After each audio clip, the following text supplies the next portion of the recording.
আফগানদের কাছে white wash হওয়ার পরে এবার খেলবে বাংলাদেশ ওয়েস্ট ইন্ডিজের সঙ্গে। তো বন্ধুরা, আপনারা সবাই জানেন কি একটা সিরিজ আছে, ওয়েস্ট ইন্ডিজ ট্যুরে এসছে বাংলাদেশ। তো 3টে ওয়ানডে ম্যাচ হবে আর 3টে টি-20 ম্যাচ হবে। তো বন্ধুরা, 18 অক্টোবর 2025 সালে প্রথম ম্যাচটি ওয়ানডে খেলা যাবে। তো প্রথম ম্যাচের সম্ভাবিত প্লেইং 11 কী থাকবে এটা আমরা জেনে নেব। চলো বন্ধুরা, পিচ রিপোর্ট আর প্লেইং 11। তো বন্ধুরা, চলো দেখে নেওয়া যাক বাংলার গর্ব মেহেদী মিরাজের সম্ভাবিত একাদশ কী থাকতে পারে।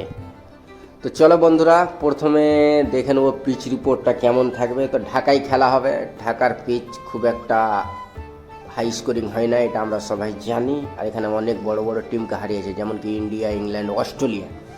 তো ঢাকা গ্রাউন্ড 16 পিচ থাকবে। এখানে বাংলাদেশ অনেক ভালো ক্রিকেট খেলে আর এখানে ভালো জয় এনে দিয়েছে। তো সর্বপ্রথম যেটা বাংলাদেশের সম্ভাবিত একাদশ থাকবে সেটা আমরা জেনে নেব। সর্বপ্রথম যেটা নাম আসছে, ওপেনিংয়ে দেখা যাবে সাইফ হাসান, তার সঙ্গে দেখা যেতে পারে তানজিম হাসানকে, নইলে তানজিম হাসানের পরবর্তীতে দেখা যেতে পারে শম্ভু সরকারকে। 3 নম্বরে দেখা যেতে পারে নাজমুল হোসেন শান্তকে, যার কোনো ব্যাটে রান আসে না, যিনি শান্ত তো ব্যাটও শান্ত। 4 নম্বরে দেখা যেতে পারে তুহিদ হৃদয়কে। 5 নম্বরে দেখা যেতে পারে মেহেদী মিরাজকে। 6 নম্বরে দেখা যেতে পারে নুরুল হাসানকে, যিনি আফগানিস্তানের এগেইনস্ট ভালো ক্রিকেট খেলে গেল। তারপরে দেখা যেতে পারে রিশাদ হোসেনকে, তারপরে তানভীর ইসলাম, তারপরে মোস্তাফিজুর রহমান, তারপরে দেখা যেতে পারে তাসকিন আহমেদ, তারপরে দেখা যেতে পারে শামীম হোসেন, নইলে তানজিম হোসেন সাকিব। এটাই হচ্ছে বাংলাদেশের একাদশ আর এর মধ্যেই থাকবে।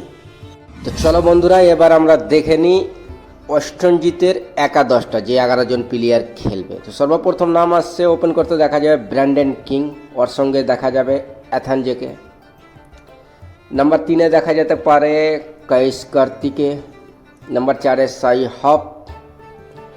নাম্বার 5-এ রোস্তন চাস। নাম্বার 6-এ স্টেফান রাদারফোর্ড। নাম্বার 7-এ রেমারিয়াস শেফার্ড। 8 নম্বরে সবচাইতে বড় অলরাউন্ডার যেটা থাকবে সে গ্রাফস। নাম্বার 9-এ মতিও থাকবে। নাম্বার 10-এ জাস্টিন সালস থাকবে। Number 11 summer Joseph. তো বন্ধুরা, সব মিলিয়ে ওয়েস্ট ইন্ডিজের টিম ভালোই আছে, বাংলাদেশের সঙ্গে সম্ভবত টাক্কার দেওয়ার মতন টিম আছে। তো যাই হোক, বাংলাদেশ টিম বড় থাকবে, কারণ ওয়েস্ট ইন্ডিজ আগের মতন টিম নাই। সব মিলিয়ে দুটো টিমই ভালো, দুটো টিমের একাদশই ভালো আছে, দুটো টিমেরই কিন্তু খুব একটা ভালো ফর্ম নেই।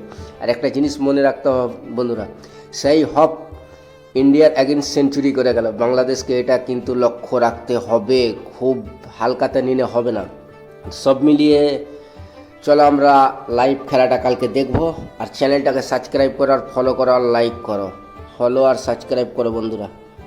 তো ভালো থেকো, সুস্থ থেকো, এটাই আপনাদের জন্য দোয়া কামনা করব।